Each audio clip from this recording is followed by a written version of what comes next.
Hey everybody, very special episode of Ask a Painter.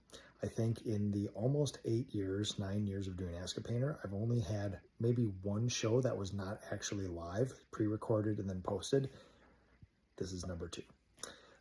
The person you're going to hear in this interview was foundational to the startings, the origins of the new version of the Nick Slavic Painting and Restoration Company.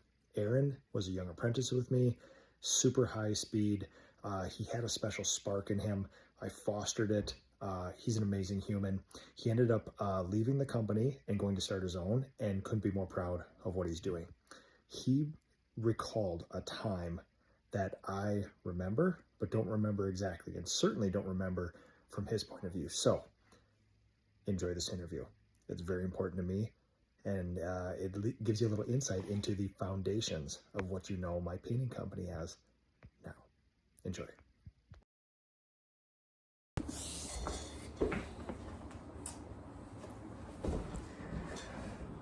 Aaron Shaver, the industry knows of you, but they probably don't know who you are. Who are you? So I'm Aaron Shaver. I have a business down in Texas. I worked with Nick for seven years. A lot of years, yeah. A lot of years, and so moved down to Texas about 7 years ago. Worked with you since I was 14, and yeah. Grew up in Minnesota. Lonsdale, Minnesota, not far from here. So the way that the industry would know about you is my origin story. When I travel around the country, I have this graph that I show people where I had this instigating event that taught me a great life lesson. It also spurred on going from 0 to 40 in a short amount of years. Oh. And it was outwardly how the industry experiences you, but not knowing it's you, is I tell the story of one fateful Friday night in late July and August in Minnesota. Yeah. And I had 3 amazing young craftspeople working for me. Every single job we did was better and faster than the worst. We would constantly surprise ourselves by how good and how fast we did things. We had a truck, some people, and some gear. You guys would go to my house, and we would then leave in my truck and go. And on one Friday night, they all quit. You and your brother were the 2 that called first and said, "Hey, Mr. Slavic, we're leaving to go do religious mission work, school as well too in Pennsylvania." And then your friend Noah called very shortly after and said, "I'm going to be a pilot." I was like, "Oh, mama, that's rock'em sock'em right there." So what was really cool, and so before we dive into all the history, because we've been reconnecting over the last couple days at the residential conference here, which you were awesome enough to be part of, and you got to meet my entire team here. You got to tour the new facility. You have seen a version of my company that almost nobody knows about. You've experienced a version of my company almost nobody knows about.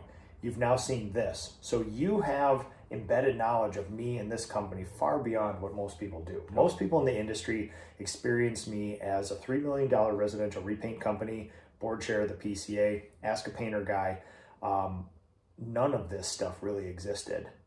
Mm-mm. You were there for the advent of Ask a Painter.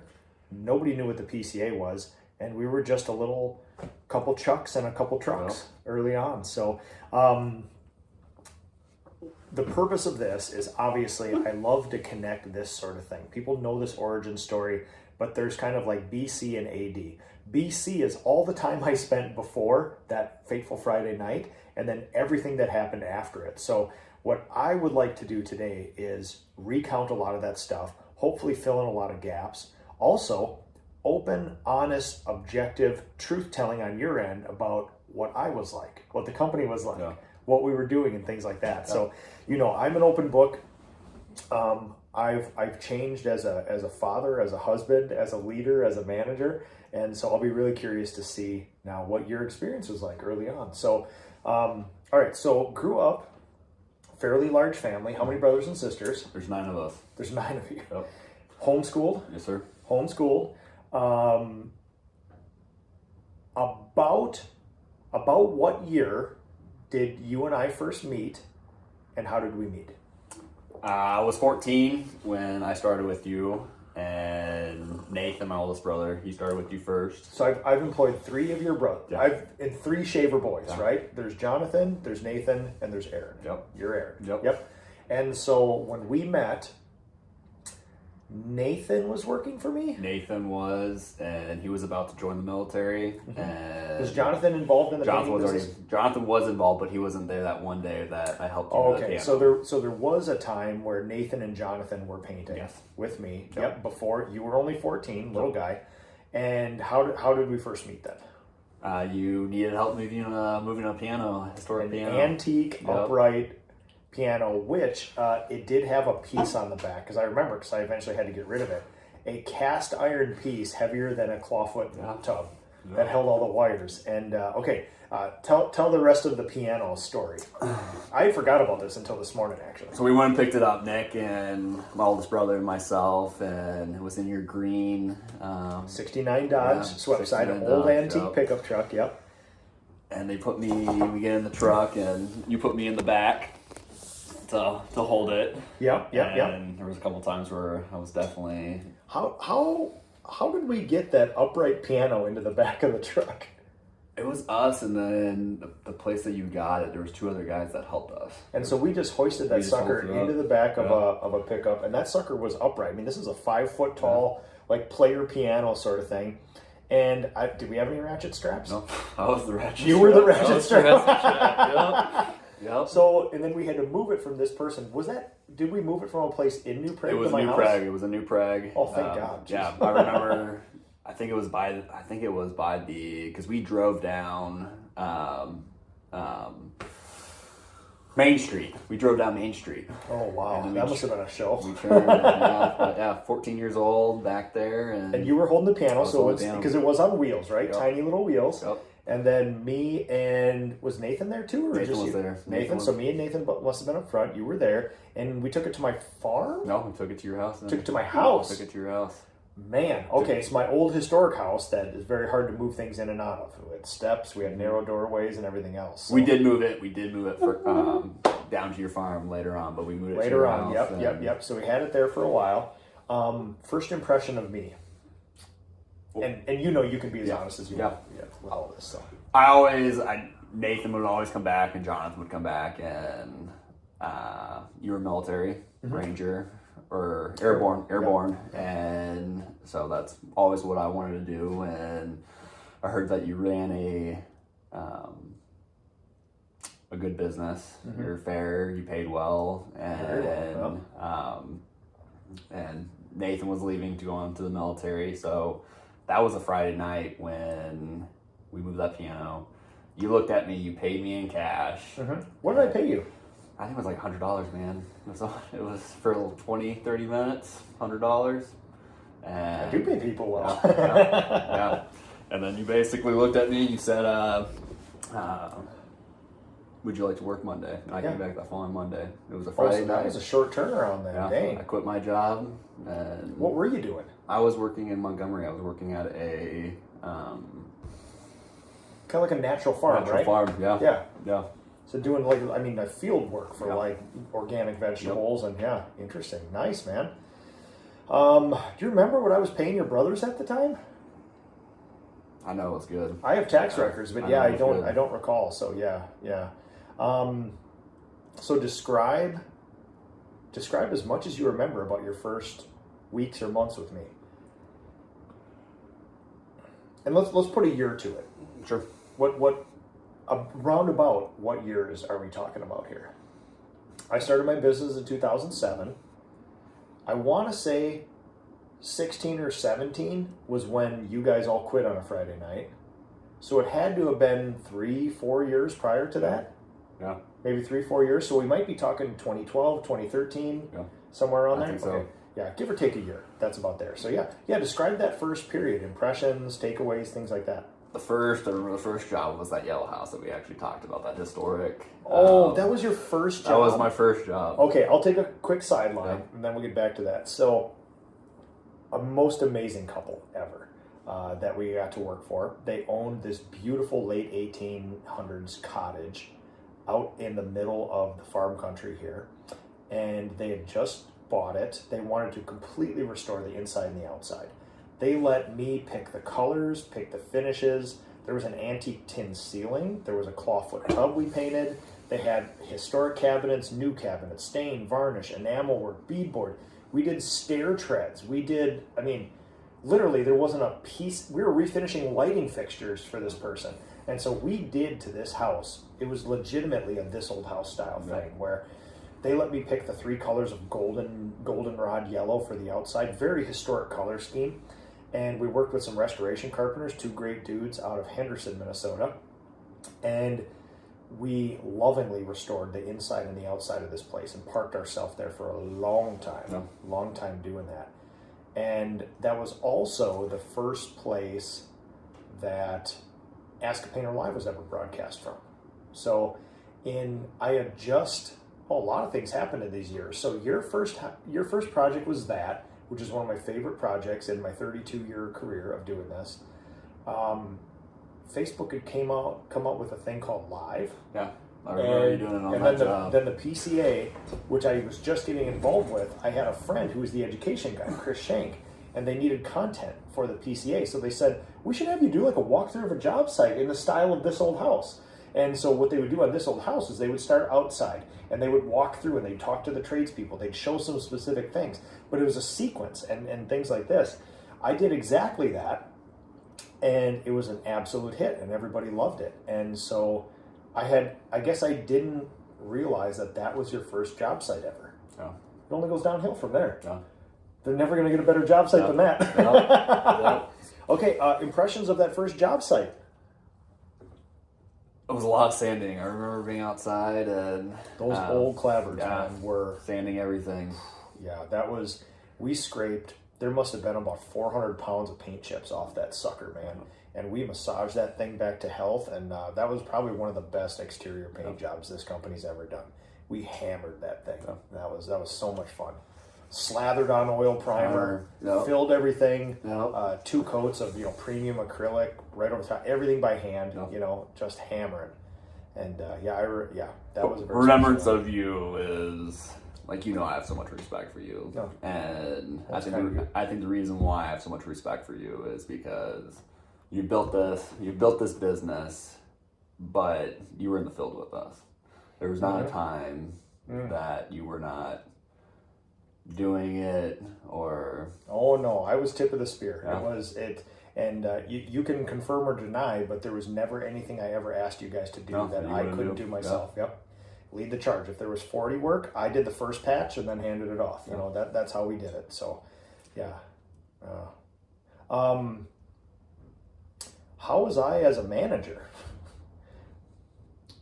I honestly, there was never a time that we always had work. Mm-hmm.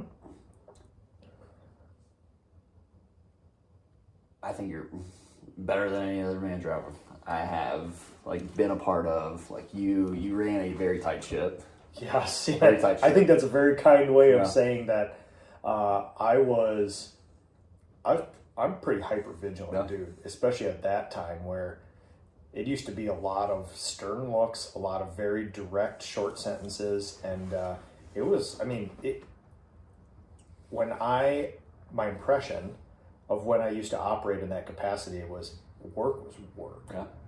There wasn't any of this. You guys can have lunch if you want, but I'm moving. Yeah. It's like one of those things where I'll have a sandwich walking around, but we got stuff to do. And I was very stern. Yeah. I took work very seriously. You did. Very seriously. And so, it was always, you remember, because you tell us, you're like, hey, I'm paying you guys for lunch, but I never want to see you eating lunch. Did I say that? Yeah, absolutely. There was a job. I don't know if you remember. It was awesome. New Prague. Sounds like something I'd say. It was a New Prague. The house was brick. We weren't doing anything with the brick. It was just the fascia of the soffit. There was a couple peaks and stuff. And the homeowners actually came out because I think it was the wife or the husband. And you told us later on that they were worried because they would see me and Jonathan walking around with a sandwich in one hand or in our mouth as we're holding a ladder, moving a ladder to another side. And you know what's funny? Okay, I'm glad you remember that, because a lot of the times I really put a lot of checks on myself to make sure I'm being genuine out to social media, because it's very easy to just portray a fake life and say fake things and never have a way to check it. That is a good check, because I've told this story multiple times to people that what was it like to work for you early on? It's like, well, I did get a call from a homeowner once that they said, are your guys all right? Because they're literally jogging around the house with a sandwich in one hand and an extension ladder in the other, jogging around the house. And I was like, sounds like my guys. Yep. But because you were doing that. It would have been different if I was sitting in a lawn chair and barking. Yeah. So, and I think there was which brings back, we're going to touch on a lot of leadership principles. But one of the things that is a great way to lead a platoon of infantry people is to do that, lead by example, and never ask anybody else to do anything you wouldn't do yourself. Leading a business is different. You can be a little too stern sometimes with that stuff, and sometimes being extreme and saying, well, listen, I punish myself in this way, so you should be able to punish yourself. Some people ain't into that. Now, what's interesting, and we're going to talk a lot about this later, but when I had people like you and your brothers and your friends and everything to work with, you guys set the standard for me in a very bad way. Like, when we would get out there and do the things we're talking about not having lunches or not even seeing lunches because we're literally moving a brush in our hand, or doing all these things by hand, or working the long hours. The problem is there's not many humans built like that. No. And so when your standard is restore a Victorian mansion in a week and a half, you're not going to be able to find very many people to do that. The problem was, every time I worked with you or your brothers and we brought your friends in, and we were able to cultivate that like special forces team, where the best and worst thing ever happened to me, which is you guys showed me the power of a team and what humans are capable of. And then the problem with that is it ruined me for the rest of my time being a professional manager, because almost nobody will do that. Yeah. You know, and it's not because people are good or bad. It's because certain people are going to do certain things. You were always going to be an entrepreneur. You were always going to be unemployable out in the real world, just like me. I just happened to catch you at 14, right? No. And like 2 years into you being here, you're on a 32-foot extension ladder doing an exterior by yourself. Like, that's what was going on. That doesn't exist out there. But the problem is, when one of the first couple people you employ in a real professional way does that, you're like, well, certainly everybody else must be capable of this too. And then you chase that for 10 years saying, why can't any of these other people do any of these things? And you realize it's just a very specific, hyper-vigilant entrepreneur personality, right? And I just happened to get a bunch of those. I wish I would have got a couple people who weren't that before, just so I could ballast it, but that's just the path of a leader. So. Okay, wow, first job. I did not know your first job was at a beautiful yellow farmhouse. We won national awards for that. Kicked off Ask a Painter. Memories at... We could have had, because I think I came in right before, that was our first exterior. So I think I maybe done some interior stuff with you. So really about the first job. We probably painted a bathroom before, but it's not memorable like that one, right? So yeah. Okay, so you're 14, give or take. You're working in the summer. We start doing that stuff. At this time, Brother John is working with you. Brother Nathan. Nathan went off to the military. Nathan went to So really, it's like, okay. So I really got introduced to you guys by, prior to all this, your brother got a hold of me. I believe he found out about me through his hair cutter. No, it was our dentist. In Lonsdale. Yes. What was his name that he worked with you? It's not a Dvorak or something, is it? But there, dentist in Lonsdale. Yeah, her son worked with you, and Nathan heard about it and started working with you. Yep, so a kind version, and they introduced me. They kicked the door open for your entire family, the Shavers, all of your friends, and that basically spurred on a generation of this painting company. Like, when I was getting my feet under me as a leader, and prior to that, we always talk about the BC and AD portion of this. Like, most people know me from this now. This is AD, right? But there's this whole BC world. And basically, when I talk to the industry, I talk about year zero. that Friday night you guys left and everything that happened after that, because that's really what people are interested in. But there was a BC where for 10 years I ran this painting company where it was me, a truck, and I would randomly gather people that I know and we tried stuff. There was a version of my painting company where I didn't own a sprayer and I didn't own a pressure washer. You know, just one of those things. I wasn't lead certified, any of this stuff. Before I owned a shop, I've owned and rented 5 different shops maybe before all this stuff. So there's this whole BC period, and I got introduced to your oldest brother. He's the oldest one in the family, right? And then he systematically brought you guys in. I still got my eyes on Ethan, your youngest brother, by the way. So still he's about your, how old is he now? He's 16. Oh, he's 2 years after you started. So, okay, well, we'll be in contact. You know? I'll let him know. But no, systematically, you guys would come in, and my impression was that we worked our asses off. You guys never asked for time off, really. You guys never really asked for anything. And I always felt this obligation to be like, these are really good dudes. I need to take care of them. And then that's where the pay came from and all this other stuff. But I don't remember you guys ever, like when I would say we're working a Saturday, there wasn't like it was like, yeah, boss, what time you want us here, you know? And it was a real can-do part of the painting business. And man, we used to knock out some big projects in a very short amount of time. We just got after it, man. So yeah, but there's that period there. Okay, so you're 14, you're working through that, you're homeschooled. So somewhere between 14 and 18, we worked together, right? And was it, because you were homeschooled, was it during the week too? Or was it just summers? No, I would, my mom loved you, my family loved you. And so we basically, I would work with you and then go home and do school at night. Yeah, so you really, there's a lot of homeschoolers that do this now where they basically work 30 to 40 hours a week, and then they also do that with school. And I remember having distinct conversations with your mother and father, and tie all this back in. You guys moved down to Texas to take care of your father. He had some health problems, just recently passed. So again, sorry, I don't mean to bring that up. I know it's a very recent thing, but that's why I love you guys, which is you guys rallied around your family. You went to Texas to take care of him. Insanely admirable. But I remember having some distinct conversations with both your parents about these kids need other strong male role models outside of immediate family, because it's the same thing too.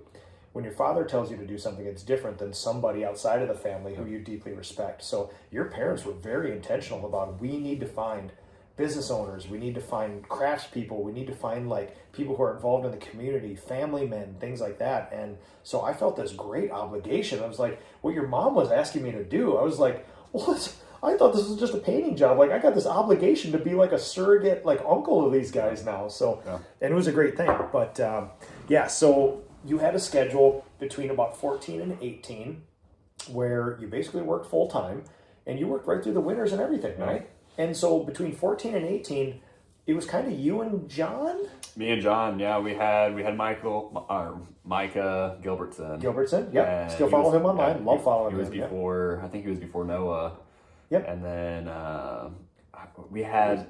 There had to be people. There was people, but they were. And we would bring seasonals too, right? Like I would get my teacher friends and other things.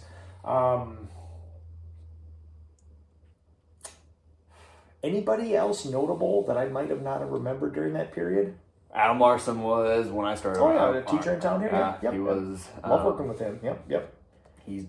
I remember we had people working with us, but there were so many people that just quit, couldn't do it and stuff. Well, part of this whole thing, everything was confusing to me because we'd hire somebody not from our circle of people, right? Not one of your friends or family, not one of my friends or family, not a teacher or student I knew, and they would flame out in the most embarrassing ways. And especially when the rest of us, we were like a gang. Like we'd be up there eating a sandwich, running up a ladder, and they're sitting down there looking at their phone, and we'd kind of be like, "What are you doing, dude?" And they would very quickly feel not welcome here. You know, like it was in the best way of professional intimidation.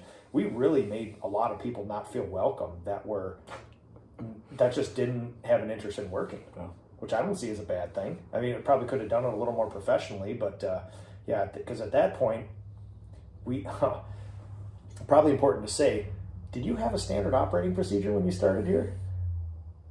Besides me just telling you what to do? No, it was just you. There was no, there was nothing written down, right? It was just you. Did you have a pay scale? Not that I can remember. Did you have a job description?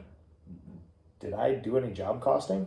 I don't think so. You don't need to when you're kicking ass, right? The money's coming in. Good point. You actually do need to, Yeah. but so literally, when I go back through a lot of my tax records and stuff and recreate this time, because I have one of the worst memories about this stuff. I know that you joined me at some point and then you left at some point. I had even jumbled all that together, forgetting that you had come back after that Friday night where you left me all alone, right? So we'll get to that too. But it's very important to tell people at this point that what people know me for now is breathing down the neck of other business owners of, well, what about this software? What about this marketing company? What about hiring an estimator? And I breathe down their neck saying, do you even have a standard operating procedure written down for painting walls? Like, what are you doing? Like, you need to do a whole bunch of this boring stuff first. You need a job cost. You need to have a metric-based estimating thing, a pay scale, an employee manual. Did you have an employee manual? No. Did I even make you fill out W-4 and I-9 and stuff? I literally... Dude, did we have a electronic time punching app? No. Well, not until... you came back, probably. Until I came back. So what's interesting is I used to have my aluminum contractors book, like my dad had. Every other contractor, it's that aluminum foldable thing where you keep your estimate forms and your business cards and a couple pencils. And I had printed off a free 12-month calendar on paper where it just said January and it was just a calendar. And I had that thing stapled together, and it was where at the end of the day, I would write down your name and how many hours you worked that day. Yeah. And then I would just write a check to you. Well, it's nice when you were always on the job with us. And when you would leave, we would leave and stuff. But what's interesting is that, like, a young business trying to make their way, like, what's interesting is there was no job description. Yeah. There was no, I don't know if I made you guys fill out paperwork. I know you got a W-2 at the end of the year and you paid your taxes, but we were all just getting along. Yeah. And we knew we wanted to do this. A lot of that other stuff just kind of got in the way. Yeah. And it's so easy when the master crafts person is on site with you guys. My recollection is that there probably wouldn't have been 10 or 15 minutes where I didn't say, hey, actually, why don't you put your ladder on the left side of the window because you can get this section to keep a wet edge. Why don't you put your bucket on this side of the ladder and then put your brush over? Like, there was this thing where I feel like I was giving constant corrections all the time in a very, kind of stern but helpful way. I don't know what it was like to be a recipient of that, but I think how you take that is completely dependent on your personality. No. You have a personality like mine where I prefer somebody to come up and say, listen, what you're doing right now is not okay. You need to stop this. Here's the actual correct way. Do you have any questions for me? And I'm like, yeah, absolutely. Thank you for that. Most people would be like, I don't know who you think you are. Yeah. I don't even want a job, let alone a job where somebody tells me to do something different, So again, that set a bad standard for how people respond to managing, because every single time that I would pull you guys aside and be like, we need to work Saturday. You made a mistake. You need to start doing this more. You guys were like, yes, sir. And I was like, great, this is awesome, guys. Let's constantly improve. That led us to be able to do phenomenally big, complicated things, phenomenally good and well. That's like how the Special Forces works. No. That's not how the rest of the world works. No. And so it was we kind of progressed through this bubble of, hey, we got a super high pain tolerance. We're all go-getters. 80 hours a week is a good start. And we all love doing this. Yeah. We love being around each other. We love doing this. So, all right, homeschooled, working full-time job, still getting an education. You did graduate high school, didn't you? Okay, good. Just making sure. You were distracted by pain. I know. And so eventually, I think at 18, you probably left me, right? Yeah. So tell me about what brought on the decision to leave. Where'd you go and what you did? I was 18. I left to go out to Pennsylvania to, there was a podcast or an episode that you put out where, I forgot what you said, but it hit me where we're not bad people. We thought at 16, 17 years old, you have that mindset, like, is there something better out there? You know what I Oh, mean? this is after you left. I didn't put out one of my Ask a Painters and that made you. Yeah. Oh, okay. I was going to say, no. You came out, there was one that you came out like 3 weeks ago, 4 weeks ago or something. Absolutely. And you said something where it was, you're always trying to do something else. Pursue, or you're trying to find your purpose. Does that make sense? To find your, and so one of the things, and let me know if this connects, but the problem is when, like I connected with my passion when I was 10 years old, I was forced to do it. And because it was the first thing I ever connected with, I was forced to work in a family painting business. Obviously, then you think, well, listen, if I like this, there must be things so much more glorious than this. And then you go out there and this shiny object and grass is always greener thing out there. And listen, by no means am I the best employer on earth, but I feel like you and your brothers and your friends had a really damn good first job. Absolutely. Right? Absolutely. And we had a blast. Yeah. We loved seeing each other every day. We never had any tense meetings. No. It was always just like high five in the truck and get going. And I can absolutely understand how that would lead young people to believe, well, if this is great, think what else is out there too, right? So you're thinking about a school in Pennsylvania? It was, yeah. So working with horses was one thing I always liked to do, and so they had it was a Christian school in Pennsylvania, in Corey, Pennsylvania, Miracle Mountain Ranch, and my oldest sister Brianna, she graduated from it. Yep. So it's kind of a school. It's kind of a let me know if I remember this right. They kind of bring in disadvantaged youths to work with horses, and you guys are not only going to school, but you're almost like counseling these young people. So during the winter, for basically 6 months during the winter, it's school, and then when summer hits, you basically you run the whole. It's kind of like a summer camp to help people. Yeah, absolutely. Yep. And so I do remember some conversations where this is where we enter the fateful Friday night where you and your brother call. Was it you or him that called? Or both you? It's funny because... I don't have any recollection of this, by the way. We never talked about it. It might... You mean you and me? No, me and Jonathan. You and Jonathan? We never talked about it. I was the first person to basically... make the decision that I wanted to go and do this. Yeah. And so I called you.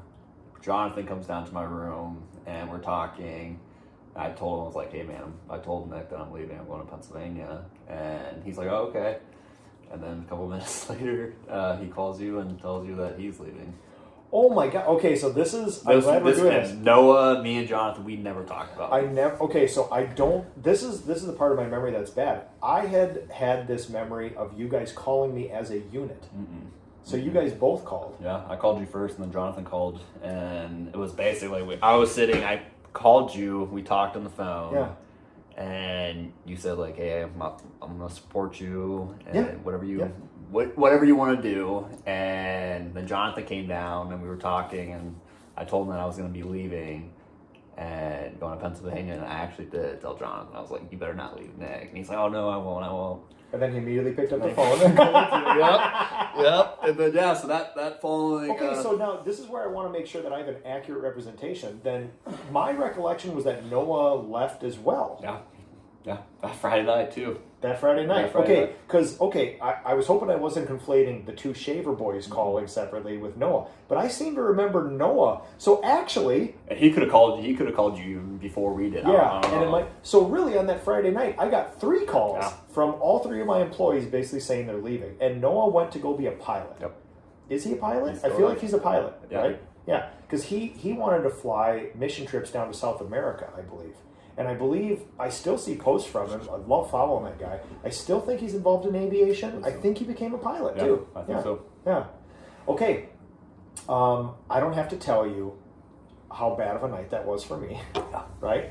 Because we're thinking about, I want to say it's late July, August.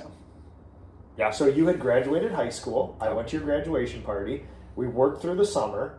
And now I feel like it was August because... It was August, September. It was somewhere right around in there. But either way, it literally couldn't have been at a worse time, right? Because you own a painting business down in Texas now. So now you know that our seasons are a little bit different, but there's an end to summer, right? And in Minnesota, you know that there's basically 75 days you can paint the outside of a house, where the temperature and the weather and the dew and not a Sunday and things like that.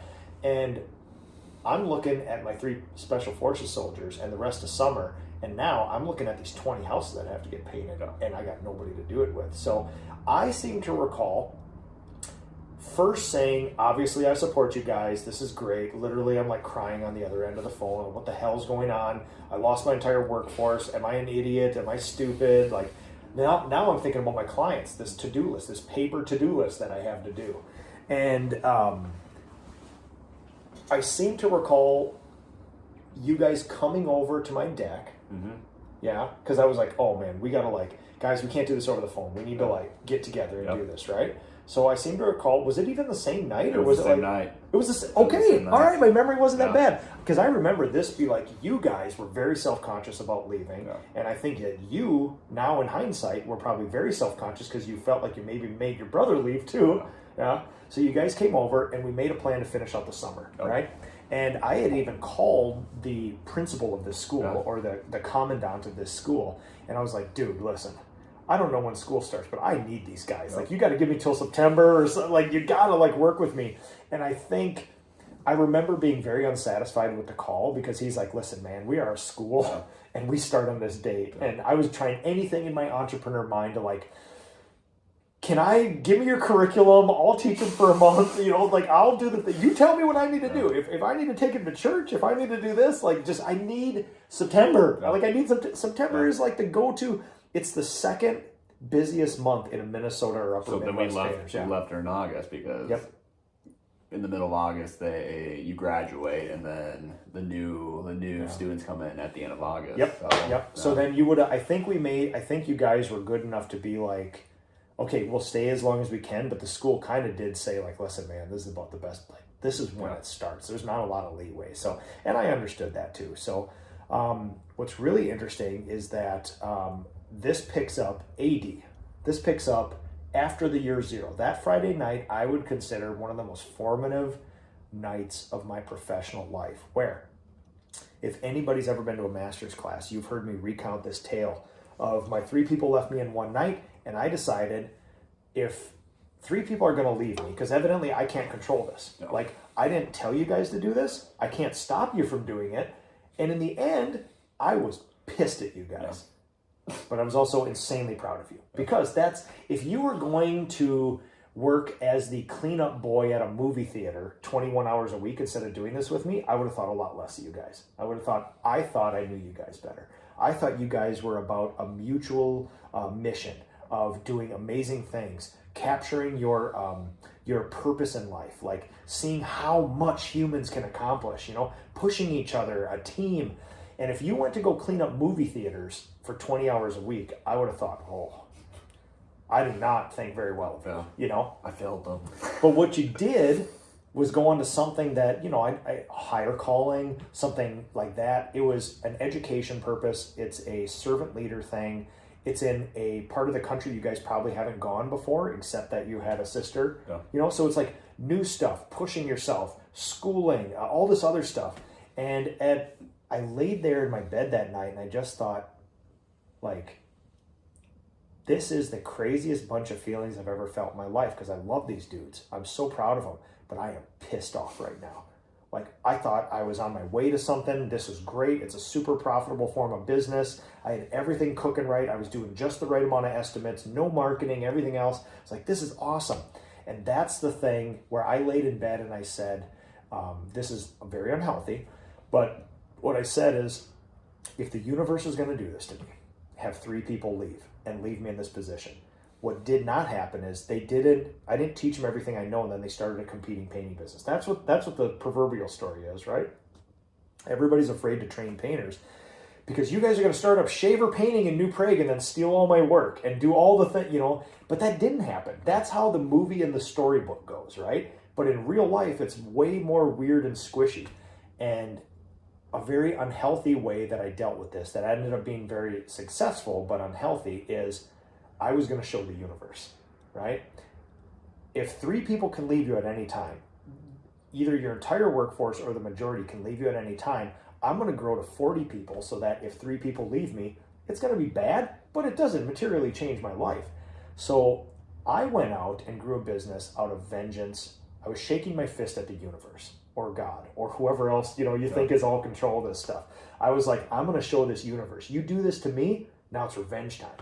And that was pretty unhealthy. And I think I actually... Do you think that's what motivated you Yes. to... Okay. Yeah.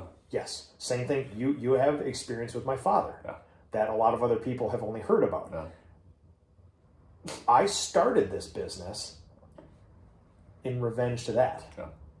Who my father was, what he stood for, and just his being, it was a very unhealthy way to do all this all.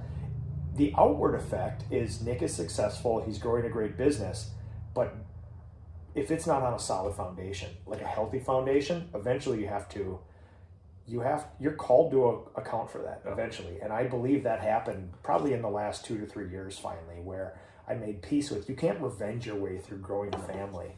And I'm going to have so many damn kids, I'll show if I don't have any family now, I'm going to have a bull pie. It's like, okay, one way to go at that is I'll show them. Yeah. One way to go about them is I love children more than anything else. Yeah. And I would love to be blessed with as many as possible. Those are two very different ways to go through life. And for a lot of years, you could get yourself through gritting, doing an unhealthy revenge, vengeance sort of thing. But yeah, that was a very interesting thing. So basically my plan, now we're at year 0. The 3 of you all call me. Now I know it's 3 calls, not 2. Yeah, 3. And it was like my heart sunk at each one. And I was like pit of my stomach, existential dread. What am I doing? My whole business blew away. Within 30 days, I had hired 2 new people. Yeah. And I was going to revenge myself into $1 million company. And so the first 2 people that I hired, I was actually restoring a log home on Cedar Lake. And I was doing interviews at Cedar Lake. Sam and Alex were my first 2 people. I love these 2 humans so much. Alex was at one point my longest time craftsperson, and he went to the full-time National Guard. Sam is a savant. He's one of the kindest humans, most beautiful humans ever, artistically skilled beyond anything I can, like wood, painting, sculpture, any of this. So I met 2 very important humans right at that time. And I was doing interviews on my job site at Cedar Lake. I made them drive out to my job site, and I interviewed them in the street out in front of this house. Hired both of them. And I don't know if you remember this portion, but... I remember I was there when you did. Oh, yeah, because you guys were probably finishing out. So this is typical Nick fashion. On that Friday night when you guys quit, I bet you that Monday morning I had an ad out and I was interviewing people right away. I wasn't going to wallow in that shit, man. I was like, we're going to get after this. My plan was to hire many people as I can my first year. And basically what I did was, as far as I can tell, when going back through employment records, I hired 2 people at a time and grew from about 0 to 10 in 1 year after that. Sam and Alex were my first 2. We all learned together. I basically recreated. It was me, Sam, and Alex. I think I hired them. We worked together for a week, or it was their first week, and I actually had a vacation plan with my family to go down to Florida. We couldn't change it. So I was like, oh my God, I just hired these guys. I don't know if you remember this. I don't think you were there at this time, because otherwise you would have led them through a job. But I put them on a farm building, a summer kitchen on my farm. And for 1 week, I basically just showed them, guys, this is what a paintbrush is. This is what a can of paint is. Here's this building. Here's the process. Just get after it. And for their first week or 2 or 3 into their time in the trades at all, they were alone on my farm painting this building. That's still 8, 9, 10 years later, however long ago that was, that is a perfect paint job. They literally painted that building perfectly. It's an uninsulated building, farm building that hasn't been touched since the 70s. I walk by that shed every day, and it's like the best painted thing on my farm. It's just beautiful. So, but that was early on, and we rapidly started hiring more people and things like that. And okay, so you went to Pennsylvania. Yep. We'll just call it the horse ranch. How long were you there? 9 months. And then I left, and I came back and picked up with you again. Potential answer is, I'm not going to say, but why'd you leave? I got kicked out of the program. I was, definitely... A little bit of a rebel, right? Yeah, rebel, yeah. Yep. So you seem to have a few of your own thoughts. You seem to want to make your way. You seem to have done the same thing that I did most of my life, which is not openly fight against other humans, but you tell me if this is completely inaccurate. a through line through my life is I get really antsy and I just want to do stuff my own way. Absolutely. Whether it's right or wrong, I need to go through these experiences of doing this because great, I believe you, but I just feel like I got to try stuff. Yeah. Like I just got to go out and do stuff and experience things. Was that? Absolutely. Yeah, Absolutely. exactly. So it's not like you said, all this is BS. Everything is stupid. I hate all you. You were more just like, okay, but like, what are we going to do now? You know? And so, yeah. But I was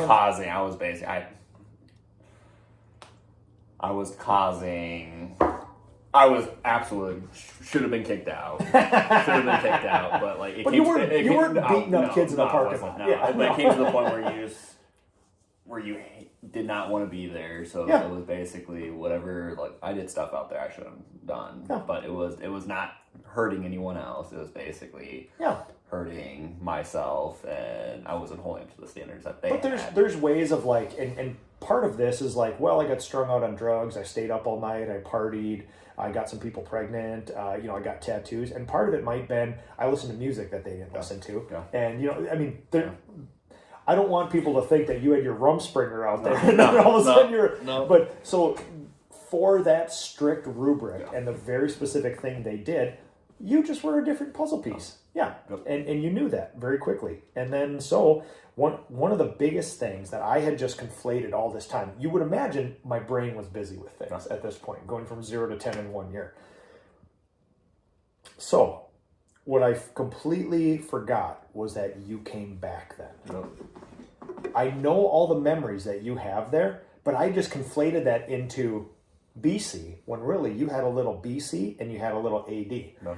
When you came back to the company, what did it look like? You had Sam, you had Alex, you had Kale. We were actually doing a house, and when I came back, you guys were doing a house in, I think, St. Paul or Minneapolis. Yep. And Kale's an awesome dude too. Yeah, absolutely. He's a good dude. Yeah. Came to us, had a lot of aspirations. Love that guy. Went on to be an architect, I believe.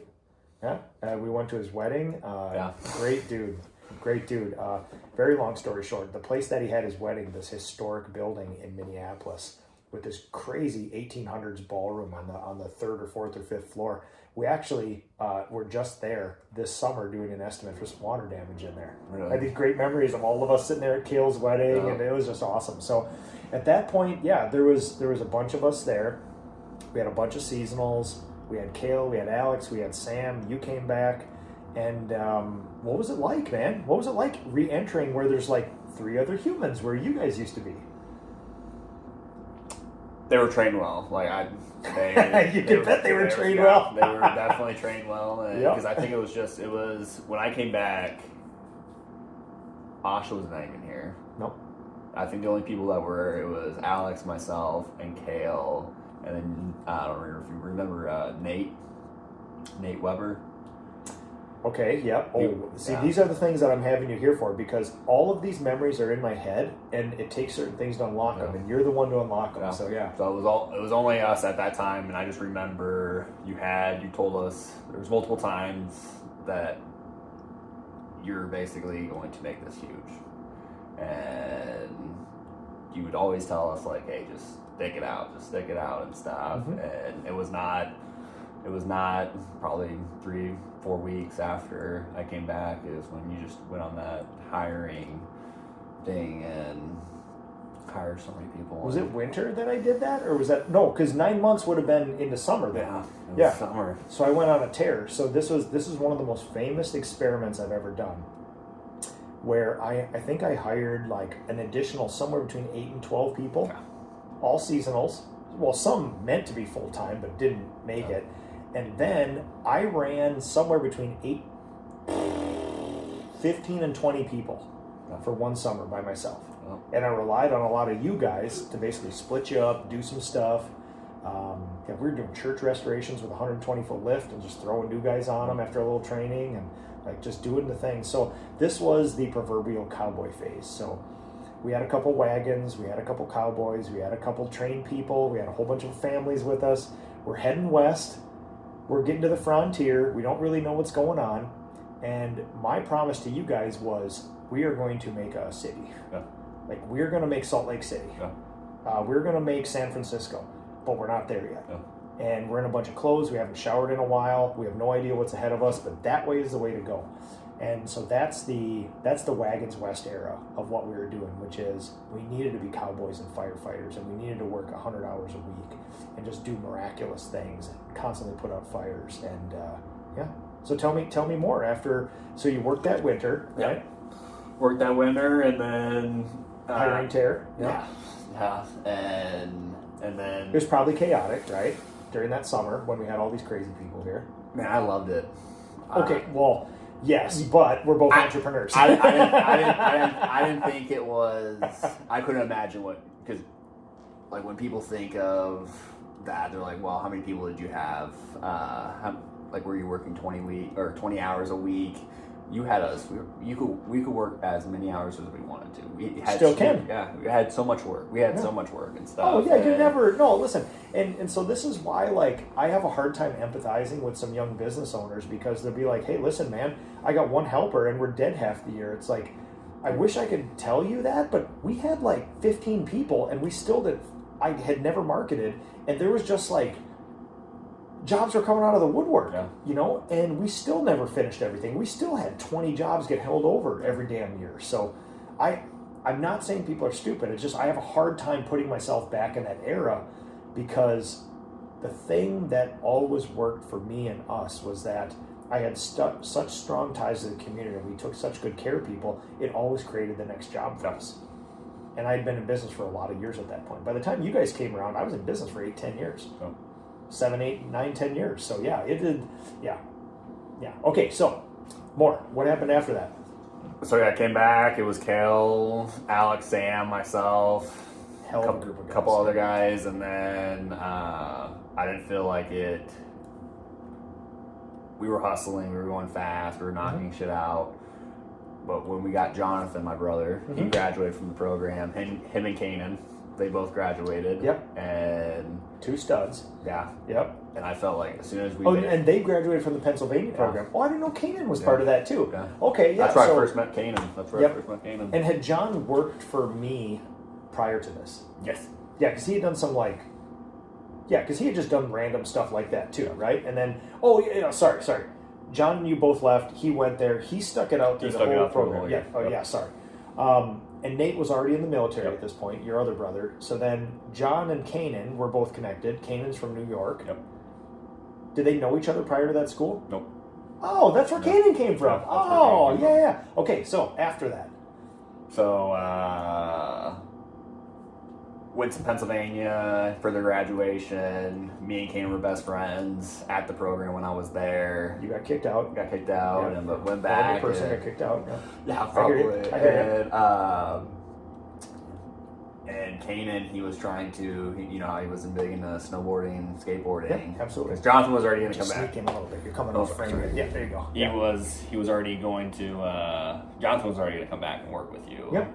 But then we got Kanan, and I felt like as soon as we basically all, Kale, Sam, Alex, myself, Jonathan, and Kanan. Dude, that was a crew, man. How did I organize you guys? Who worked with who? How many vehicles? How did all this work? Kanan and Kale, basically. It was me and Kale. We hung out all the time together. It was me and Kale for the longest of time, and then you separated me and Kale. Yeah, because you guys had that experience and the go-gettedness, and yeah. But for myself, I did. And then was it kind of Alex and Sam on a crew as well, I think too? So. Yep. Yeah, because then Jonathan and Kanan were together, and then Kanan took over Alex and Alex St. Germain. And Alex St. Germain came shortly after that. Yep. So we basically kind of were running 3 crews at that of main guys. Yeah, because you had. I think this was the first time that we were doing interior and exterior during the summer. Yeah, we were. You bring up a very good point. There was at one point I would refuse anything that was interior during the summer, right? Because we just we never would finish our jobs. So I thought I owed it to my clients to do that. Yeah. Interesting. Okay, so Alex St. Germain came in shortly after that, and he's still with me now. Yep. My most senior craftsperson. Great dude. Keep telling me more. Keep the timeline progressing. So yeah, it was. I took care of basically the exterior. I love doing exterior. You did not get off an extension ladder. No. And so you were really short. Then I want you to continue. But you were the guy that I would put on a job, drop you with the basic necessities, like dropping you into Vietnam as a long range patrol. I'd drop you on a house, 2.5 days later, you'd finish a house and say, I'm done, boss. What do you want me to do next? I'm like, already? The hell? And I was like, awesome, here's the next one. And you should just hammer. Hammer. With a brush, no sprayer. Did you use a spray at all when you were with me? Never. And certainly not for exteriors. No. Did you ever spray cabinets with me? I did, but which is kind of funny because now that how I own my own business and getting into cabinets, doing cabinets, I could not do a sprayer when I was working with you. It just did not click with me. I know Kanan and Kale and Jonathan. Also, I really did. I mean, there was a lot of versions of this company where the guys would prep it. I'd show up and spray everything, right? Because I wasn't willing to give up that trust yet. So I could have trained you a hell of a lot better than I did. Probably. Not probably, absolutely. Absolutely. But yeah, exterior, crushed exterior. With a 3-inch brush. Yep. Me and Eric. Was it Eric Novak? Eric Novak, yep. Yeah, so then the advent of and Eric Novak, I think his last year was last year or the year previous, but these are guys who were with me for 6-7 years through high school and college and everything, actuarial scientists and stuff. So this is really helping. It's connecting me with versions, like generations of this company where I know all these things exist, but in my mind, they're not organized the way as you remember them like that. They're just, this stuff happened, and you can imagine my brain was really like tied up with it, with keeping all this together. Because remember, I had to do all the estimates to support this and all the project management. I had to do all the accounting and everything. And so still at this point, I'm not sure if you guys had a written SOP. Like, dude, we were pushing, I bet you we were over $1 million in business a year before I had anything written down in this company. You know, I can actually go back and find out, but you guys still didn't have a comp plan or a job description. No. How did I pay you, and when did I give you raises, and what was it based on? I think it was like we never really talked about it.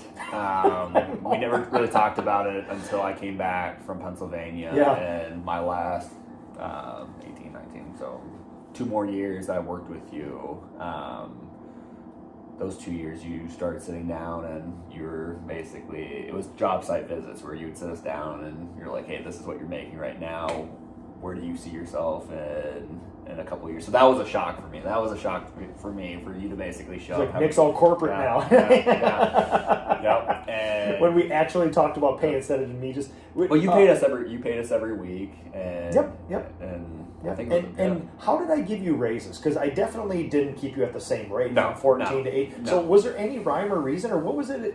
What was your experience with getting paid more?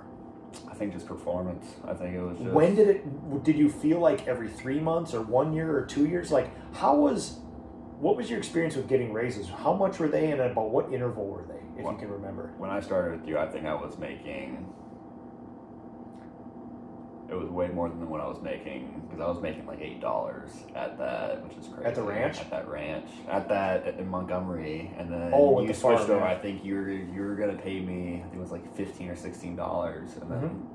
And then by the time I left you, I think I was making $25, $26. That makes sense. So this is back in the olden days when that was something. Yeah. So that's the equivalent of $35, $36 an hour. I really don't think we ever, like, I was still living it with my parents. I was still what you were Everybody paying. was. Yeah. There was no, I mean, like Kale had a girlfriend who turned into a wife, might have been living on his own, but everybody else, like, it's the proverbial, you're in your young 20s, you're living either with a bunch of buddies or with your folks, and you don't really have a lot of expenses. You certainly didn't have a mortgage and kids, and So I don't think I ever came to you, and I think it was just you. No, you never. Your personality doesn't do. Yeah. If I was an asshole, you'd have been making $15 an hour when you left too.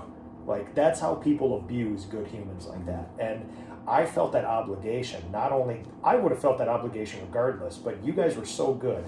And your parents sort of like really laid it on me how important this was to like add to the foundations of what you guys were. I felt this obligation to really go outside of myself and always stay ahead of pay. And I still feel that now for people who do that sort of thing. So, yeah. All right. So what's next in that memory timeline? It was fast. My last 2 years it went by extremely fast. And at that time, I think my parents already, when I came back from Pennsylvania, It was when my parents decided to move down to Texas for my dad's health. And Dad's health was not doing great. We were following along with the family, and it was time to go to Texas because I think her parents were down there. Her whole family is from Texas. Yeah, so they're rallying around. This is circling the wagons around somebody who really needs them. Yep. And so they left, and it was just me and Jonathan in Minnesota. And so we Where were you living? We moved to Prior Lake and Savage. So were you renting a place, living we with friends? were living with Chris Watson at one house with Kanan, and then we left him, and then we lived in Prior Lake. We lived in Prior Lake, me, Kanan, and Jonathan. Interesting. Okay. And then, we were just knocking out stuff, and never thought that I would ever end up in Texas. And then I had that skiing accident. But yeah, so let's describe this. So it's winter. Yep. You're doing a little skiing, snowboarding. Tell me about it. So I grew up skiing, snowboarding, and never broken a bone in my life. Yeah. And I still had like a passion for the military. Oh yeah. You were basically like I was having like PTSD about this because you left me once already, and then you kept talking about the military. It's like, oh, gee, like I want to like coach him on, but also like I don't want to like keep losing all these people. But yeah, you had always talked about military. Yeah, we would have conversations and stuff, but like the military was something, like special forces was something that I wanted to do. And so I remember I was doing your guys' house. You put me in. Orange House in town, right? In town. Yeah. You left me in there, and I was refinishing everything. The only thing I never got to was the doors because I broke my leg. But me and Kanan, we went to Trollhagen, Wisconsin one night. Which is a ski hill up here. Yep. And I was going to go military. I was absolutely going to go military. Okay, and you were skiing and he was snowboarding, right? Snowboarding, yeah. It was our last hill. Yep. And we were going to leave. I went down, and Kane went first, and it was one of those hills that just basically a straight drop where they have where they have other hills coming into it, but they're caught up. They have like the caution tape, so you can't basically get in this thing because you're going. The doctor basically said when I got hit, it was like 60 miles per hour. Yeah, so you're skiing there. You stop somewhere, or were you moving? I was moving. Oh, so you were moving, and somebody flew in, and it wasn't Kane, right? It was just some other guy flew in, and my account was almost cut your leg off. It was a hit and run, yeah. He basically, what the doctor said was how fast it happened. It was basically me going down and hearing Fox and just getting hit. And I go flying, but what they said was, the doctor basically said he probably jumped, and his board just went right into my leg. He said if you would have basically lower leg, calf area. So where like the bone came out right here, so right above the boot. So he said that the guy probably jumped, and the snowboard just basically. Yeah. So you basically had a knife hit you at 60 miles per hour. Perfect. Broken bones, emergency stuff. How long was it till you were back walking around doing your own thing?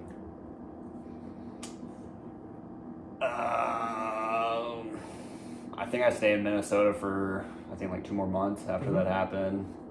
I never really fully healed. Then I moved down to Texas, and I was still pretty. It was still pretty rough, like drugs or not drugs, but oxy. Oh yeah, they're giving you a bunch of painkillers and stuff, and especially when things aren't healing well. They tend to push off surgery and tell you to try to just cope with it till we can find more stuff, right? Yep. Yeah. Okay, so that accident, I kept you kind of hung around the company, right? Yeah. I finally you came to the hospital, talked to me multiple times. Yeah. And then I went back, stayed at my house for a couple days. But I remember there was one thing.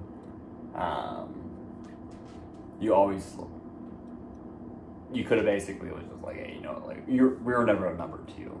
I could have been, you know what I mean? I could have said, well, this guy broke his leg. He's my top producer. Yeah. Well, he's useless to me now. Moving on, right? But you reached out multiple times to basically like, Aaron, I'll come pick you up. I'll put you in the van. We'll go and do estimates and stuff and hang out. And listen, how old were you at about that time?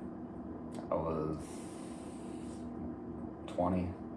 Yeah. 20-year-olds shouldn't sit in a bed all day. Yeah. and just doing, like, you got to be out amongst your people. So my attempt was like, here's a phenomenal dude who's put in all the effort. He certainly doesn't deserve to be thrown in the wayside while he's temporarily out of commission. So yeah, the idea was to just try to like keep your brain occupied, man. Guy goes crazy if you sit there for months and months. So yeah. Did you ever take me up on that? Yeah, it was when Holly, because Holly My came. first overhead hire ever. Yeah. Yep. And so we went and we checked out a couple jobs, but yeah, that's when Holly started. Yep. God dang, there's a lot going on there, man. Yeah. Holy cow. Yeah.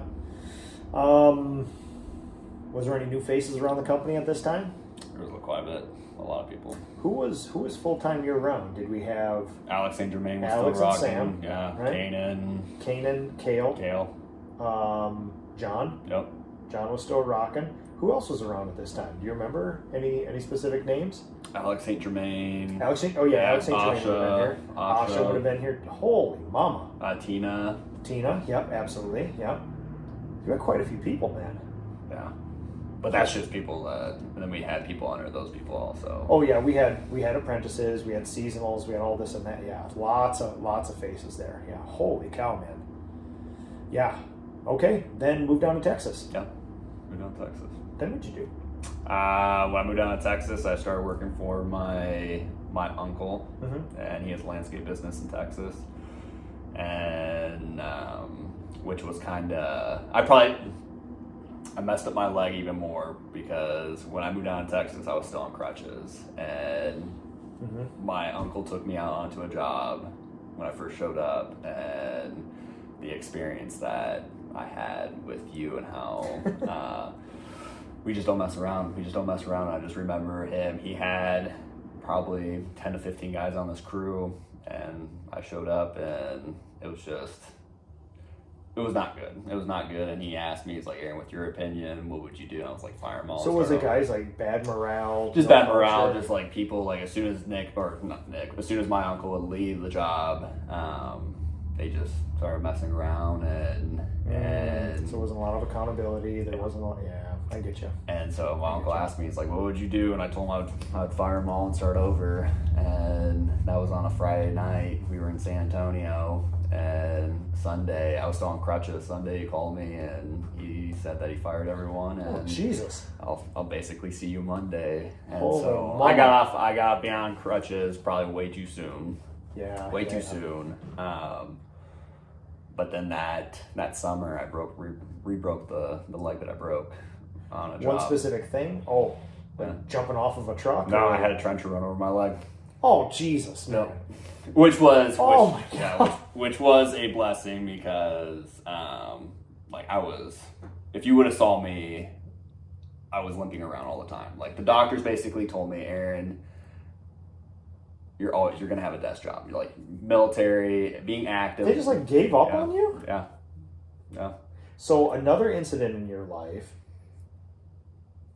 maybe a broken bone, maybe a little surgery. What did the trencher do to you? So the trencher basically, I was walking backwards, didn't see a trench behind me because I was looking at an employee that wasn't doing something, and so I was giving him the stone eye and was walking back, not paying attention, and my foot went into a trench, and as I fall back, I hit the reverse on the trencher, and it just runs over my leg and snaps it. Jesus, man. To find out, get taken to the hospital to find out that my leg it never really healed. So from the surgery, the metal that I had in my leg was infected my leg. So if I would never have broken my leg in Texas, the doctor that did my surgery, he said I probably would have lost it. Jesus, man. Yeah. Okay. All right. So now what do you do with your life? I own my own business. How far after the trencher incident were you laid up for a while? Did you do something in between? So I still had a passion for military or police, and so I remember going to this doctor that my uncle did. He took over his place, and he was an orthopedic surgeon. Military, graduated from West Point, an Iowa boy. Sure. And I remember just walking in and just completely defeated and sitting down, and this is going to be my fourth surgery at 20 years old, and They're Sitting telling down, you you're basically going to be a desk jockey your entire life and give up all those hopes and dreams. And and sit down, and I started talking to this doctor, and this doctor is like, Aaron, in 2 weeks, he's like, you let me do your surgery, and he's like, in 2 weeks, you'll be out running, going back into the gym, working out. And hearing that at 20 years old, when other people were basically just like, no, you know what, you finally had somebody who like believed in you and was good at their job and could actually help. Yeah. And I'm sure he said it in a way that was confident, where you were just like, oh, great. Yeah. Because there are people who could say that to you where you're like, I don't know. Nice. Okay, so surgery. Then what? 3 weeks later, I was in the gym working out and running. Landscaping with Uncle still? Landscaping with Uncle. Yep. The leg healed up completely fine. Wow. And still good to this day? Absolutely. Wow. Any lingering things with all that? No. I could break my right leg just to be the same as my left leg. My left leg is insane. I still play flag football. I still work out, run. Good. And so you own your own painting company now. Yes, sir. How long between that time now and when you started your own painting company? So I left my uncle last year, and I started my painting business this year. How long did you landscape with him 5 after years. the trencher incident? That was my first year, so I worked with him for another 4 years, give or years, take. Yeah. Holy mama. And landscaping in Texas. It's hot. Jesus. It's hot. It's hot. The shade in Texas is hot in the summer. I can't imagine. There is, to me, if there is a hell, I believe hell to be digging holes. Yeah. I believe that to be even worse when it's hot and dry. Yeah. That's what you did. Yeah. My version of hell is literally what you did. Yeah. A lot of rock. Yeah, and it's not this soft black dirt like we have up here where you sink a shovel all the way in and pop it out. You're taking a pickaxe a lot of the time, right? And making a hole in it. Oh, breaker bar. Wedging stuff out of the hole. Jesus, man. Okay. All right. I was going to say good for health, but maybe not. Maybe good for the physical well-being, but that's not a healthy lifestyle, right? That takes its toll on you. Was there ever an off season? Because in winter it just got a little cooler, right?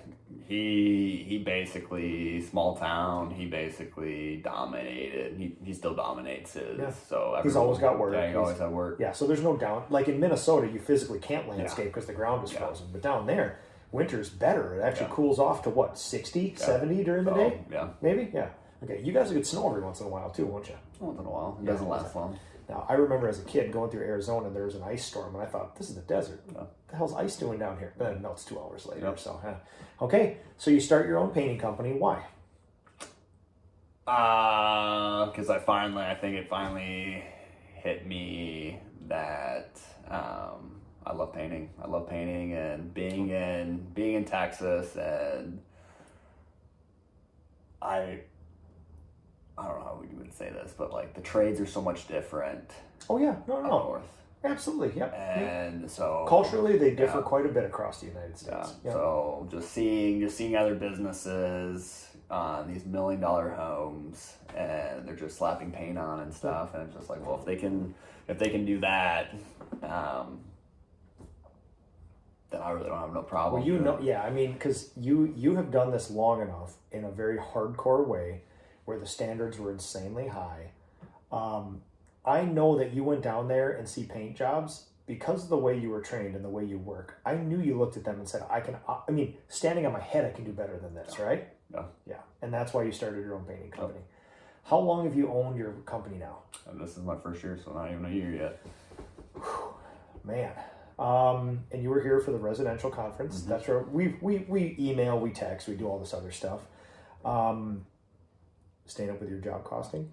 Now after, to be honest with you, no. And I think until going to the PCA and realizing, because we kind of talked about this at lunch, I'm my own little cowboy. I'm going to do it on my own. And you're going to be the rebel again. And now the painting business is your school in Pennsylvania, and you want to be your own guy, right? Yeah. Job costing, I think if you would have talked to us more about it, we were just never doing it. So when you no. So even if I was doing it, you guys wouldn't have been in on that. That's not a painter's, craftsperson's thing. Did you even have a written job description or a pay scale by the time you left my company?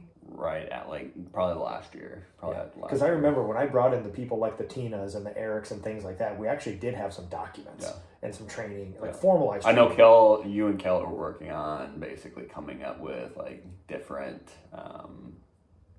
because I think that was one the of foundational documents of a company. Yeah. What, that was one of the only reasons. What? You were about to say something. I cut you off. I don't remember. I'll come back. Okay, so own painting business now. What did you learn from your time here? To be honest, when I showed up, I was a little disappointed. You know what I mean? And this is I judge people too fast. Yeah. And so like when I showed up, and Showed up where? to like your shop and see you and stuff, and like seeing like the like going outside and like seeing the ladders. You know what I mean? Like you ran a tight ship. Ran a tight ship, and like the first thought that came to my mind was like, oh my god, like Nick has gone soft.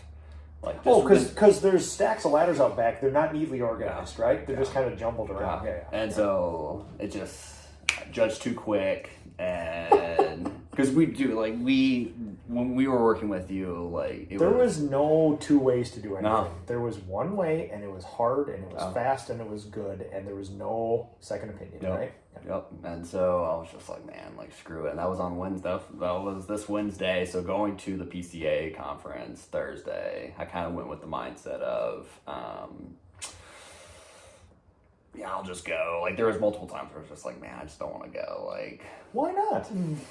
You're in Minnesota. You made the travel up here. You've never been around a PCA event, and you were having second thoughts about going. Yeah, absolutely. Why? Just my personality is just, I like to do things on my own. Asking for help or basically putting yourself into, how would you say it? I thought of you as when we were working with you, I never saw you like lower yourself or ask someone for help. If I might be wrong. No. Listen, this carried up until about 2 years ago. Yeah. So long after you left. Yeah. And so no, you never asked for help. You do it yourself. Yeah. And so going to the PCA and like talking to people and realizing like this,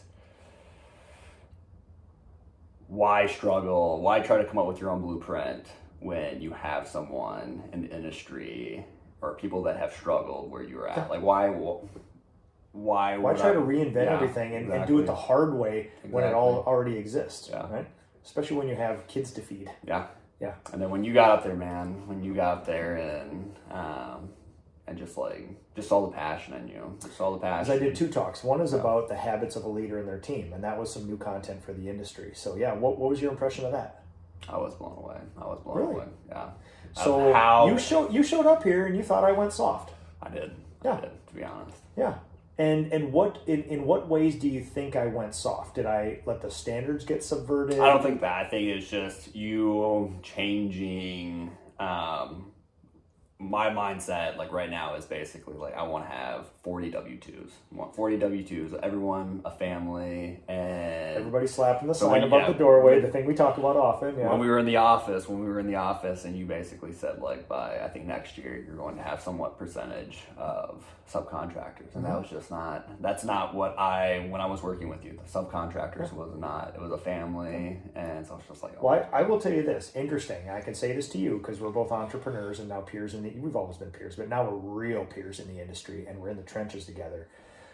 It wasn't up until this summer when I finally made peace with the idea that there will never again be John, Nathan, Aaron, Nick, Sam, Alex, Kale, Kanan. Like those were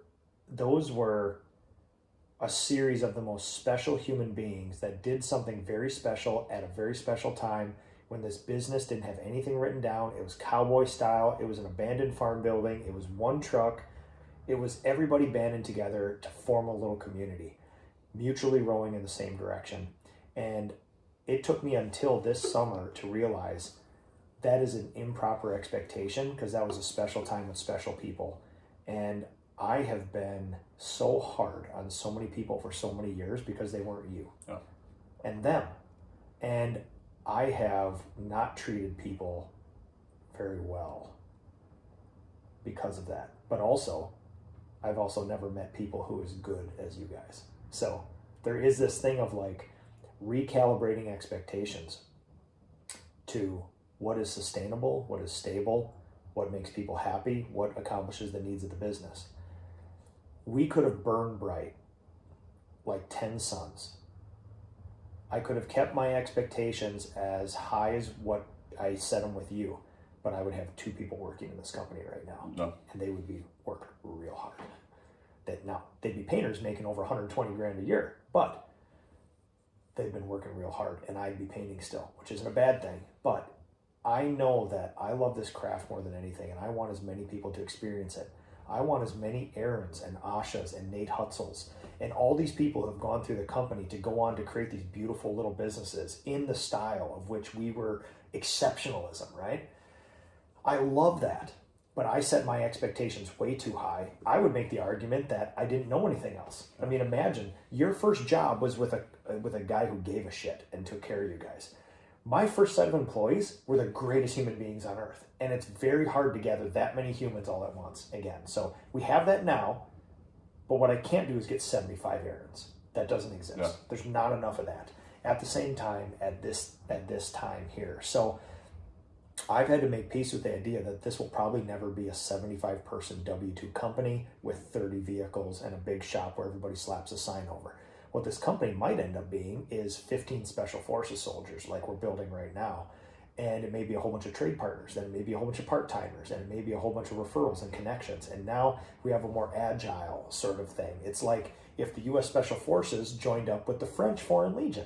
And now you do missions together, you know? Instead of always trying to say the United States flag has to fly over this, it needs to be all you and people you know and you trained and do this thing. It's like, well, the French Foreign Legion exists. Yeah. You can just go over there and partner up with them and do even better things sometimes. So that's kind of the getting over the ego and the narcissism of having to own, possess, and personally train every human that does something for you has been a big thing for me. And thanks a lot for ruining my expectations for what I expect of people. I mean, it's a wonderful thing, but it just doesn't exist. It doesn't exist anymore. And I know there are humans out there, but just realigning what your expectations are so that you have some semblance of peace. And bringing this around is, I've never worked less. I've never had more fun. I've never had a more profitable business. I've never gathered up as many people. We've never done as much great, masterful work. I did have to take a huge leap and get over this hypervigilance and breathing down everybody's neck all the time and pushing people to be world-class humans, realizing that a lot of really, really great people left this company because I wanted them to be the best in the world, right? And being okay with that and seeing them not as lesser has been a great lesson for me. They never were lesser. They were always great people. But just realigning my expectations to sometimes awesome people can just be awesome. You don't need to make them into Olympic athletes all the time. So you were going to say something. Because I was with you. It was really cool because going to the PCA, this was my first time as a business owner. I did go to the PCA when it was you mentioned. When you guys are all painters. Yeah, Jason Paris even said it too. It was like the first Minnesota. Yeah, the real first thing where Jason Paris was a baby business. I was a baby business. I brought my painters to that event. We just all showed up and here we are, you know. So you got to experience a little bit of that. Yeah. Yeah. So if you think. If you don't mind me asking, if you would have gotten to the PCA sooner and know what you know now, because I honestly believe like the PCA, tell me if I'm wrong, like changed who you were. Like it did, yeah. Okay.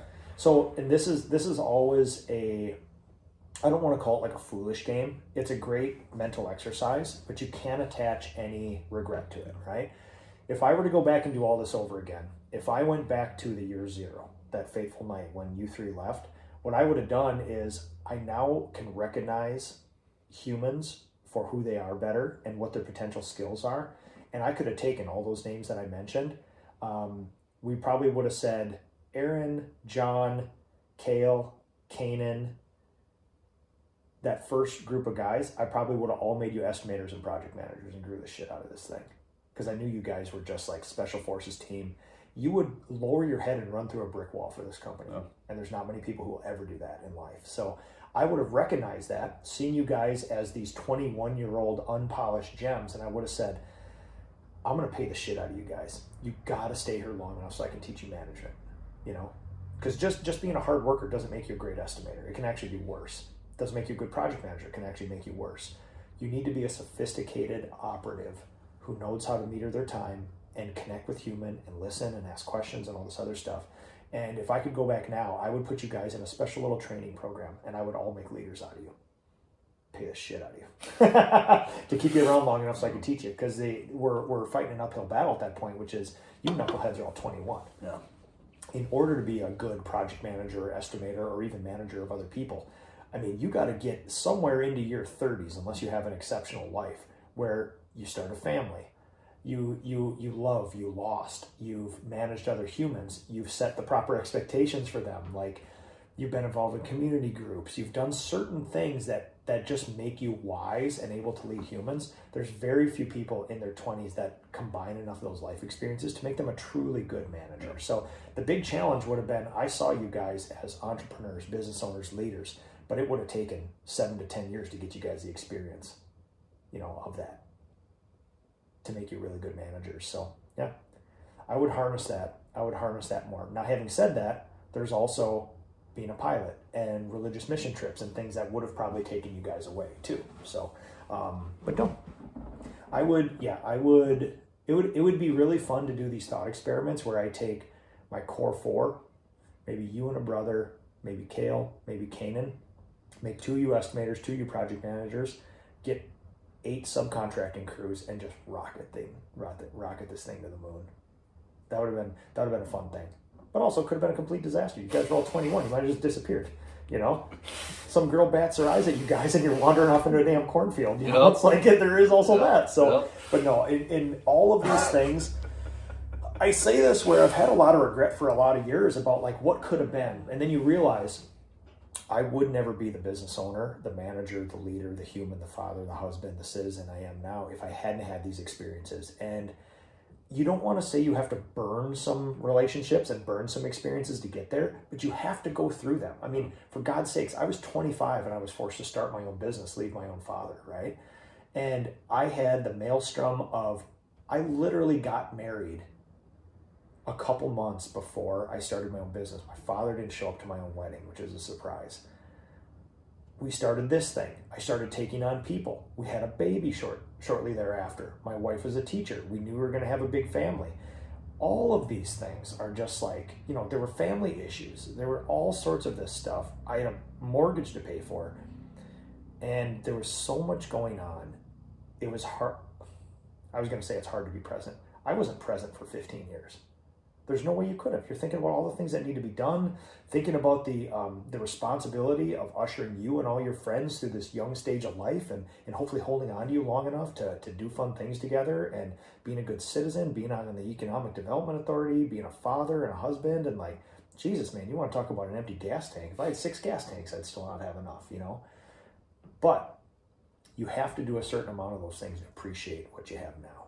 If all that stuff came easy, you're pushing off your day of reckoning, you know. Could have handled a lot of it better, but that's all hindsight. You can't have any regrets about that. So you have to have a bunch of shitty employees, right? You have to have 1 or 2 really good employees that leave you because of you're not a good manager, right? You've got to have those things, and I'm sorry it didn't work out, but anybody who has a 100% track record with that stuff forever, I worry. Yeah. Like, you're not doing something right if you don't test the boundaries of that stuff. You're not trying hard enough. So, man, so that takes us through almost the entire timeline. Oh. What's the future of your business? What are you going to do now? Think about that. I was in this industry for 25 years before I got exposed to what you got exposed to this last week. Yeah. You also had, I mean, this is tough for me as a Minnesotan to say this, but you had an industry leader. Mm-hmm. Absolutely. Who you got brought up in. You had a thought leader. You had somebody who martyred himself for this. It was tried everything. You grew up under somebody who it's likely, well, at least in this industry, but outwardly, you'll probably never find somebody who loves their vocation more than me. Yeah. And that was your first experience in it. That could set an improper expectation for you. Yeah. So what's the future of Aaron Shaver painting now? To be, I wouldn't say as, it was before I came to the PCA, before I talked to you, was basically going to do the exact same thing as you, just hustle it out. 90 W-2s. Yeah, absolutely. And then after going to the PCA and realizing like how much freedom you have now of how you built your business, but how long did it take you to get there? Like how long did it? Well, there's many different timelines. So I've been doing this for 32 years. So one argument would be from the first time I picked up a brush to now 32 years. I would argue you can do it quicker than that. I've owned my own business for 17. Year 0 was about 7 years ago. Okay. I met the PCA. I met you guys. You guys left. You came back. We got serious. I started writing stuff down. The book traction, CEO groups, all this other stuff. Literally, so you could say everything that everybody's ever known me for has happened in the last 7 years. Oh. Well, that's crazy. If I had to do it over, give me 2.5 years, and I could rocket past where I am now. Oh. Build a different foundation. Oh. That's not a reasonable expectation because nobody enters into this with 32 years of repetitions, right? So, So now, if I hear you right, you may believe that a 90-person W-2 company is probably not feasible, right? Probably not. Probably not. Yeah, probably not. I always like to hold out hope that it maybe will be someday. Yeah. I'm not dead to it. No. But it's going to be nearly impossible right now. So what are you going to do? I think this year, me doing it this year by myself, getting that data, knowing everything I know about Texas now, because it's so much different from painting in Texas to Minnesota. Sure. I think next year, probably going to hire probably a couple W-2s, and then everyone else is probably going to be subcontractors, to be honest. And, it's the way of the world now, a hybrid or tribridized labor model because of the constraints on the universe. Yeah. I mean, there's people think about work differently, especially where you are. Immigrants are amazingly, statistically, much more entrepreneurial and go-getter than a lot of Americans, if we're being honest. So that's why when you talk about being a trade partner in my company, it's largely Spanish-speaking labor force because they are super entrepreneurial and they're out there making it happen, right? In a way where sometimes Northern European or Eastern European ethnically centered people who were born and raised in Minnesota aren't a lot of the times. So again, I can grow 20, 25 W-2s, but I don't know that I could do 90. I couldn't do 90 and not make this business implode, but you could certainly add in a few trade partners that share your core values. And, if you divorce yourself of what they speak like and their skin color, and you actually go about this in an objective way where you look at the real human and not all these outward sort of tokens of, ethnicity, doesn't matter, man. I mean, you were looking in my office. We got a set of 5 core values right there. We don't care who the hell you are, It's just if you're rolling, are you an Aaron Shaver? Are you a Kale? Are you a Kanan? Are you a John? Are you a Sam? Are you an Alex? That's what we're looking for. So, I'd be curious to follow along. But you know what the key to all that is, right? What is it? Key to being a business. Growing. Yeah. And that's the PCA, showing up to the PCA. Yep. Having the mindset. Well, I think also to be successful, you have to be willing to grow. You know what I mean? You can't as a human. Yeah. You can't just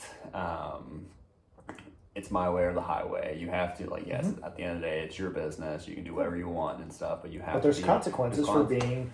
There's consequences for having the standards that you and I had when working together, and I'm not saying they're good or bad. It's going to limit what you want to do in the future. Yeah. And if you truly want some freedom, one of my measures of success is affecting the most amount of humans possible. If I didn't have that, And if I was just after money, I could have stopped at a different business size many years ago.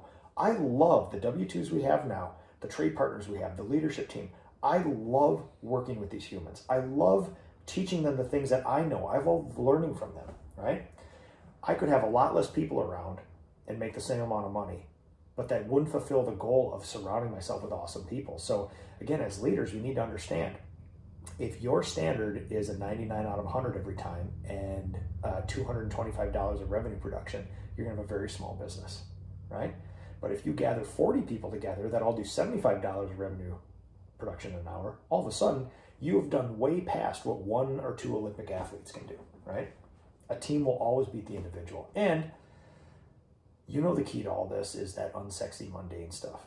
It's job costing, it's job descriptions, it's SOPs. So promise me, do something that I didn't do, which is get all that stuff done before you take on a person, because you want to be there for when Aaron shows up, an Aaron or a Kanan or a Kale or a Sam or an Alex or any of these people show up in your first batch of employees, because you're probably gonna recruit from friends, family, and acquaintances.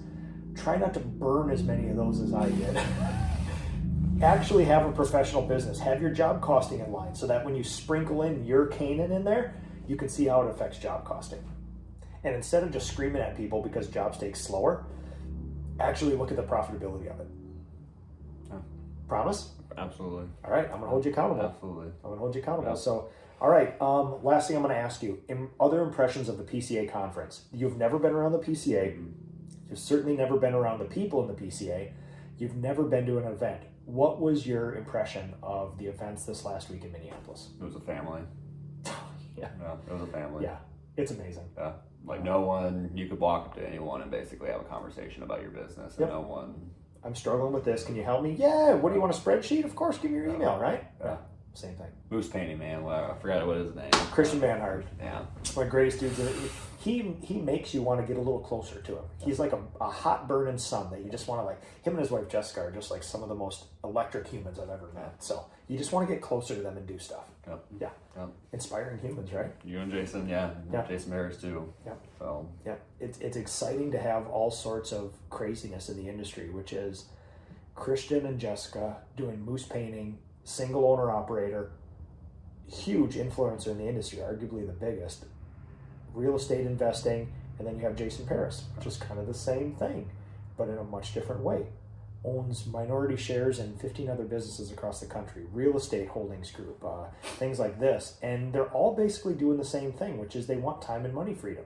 And you can do it in a lot of different ways. And then there's me put down right in the middle of them, which is I have my own way of doing it too. So yeah, man. All right. Any other final things you want to say to everybody? Good seeing you.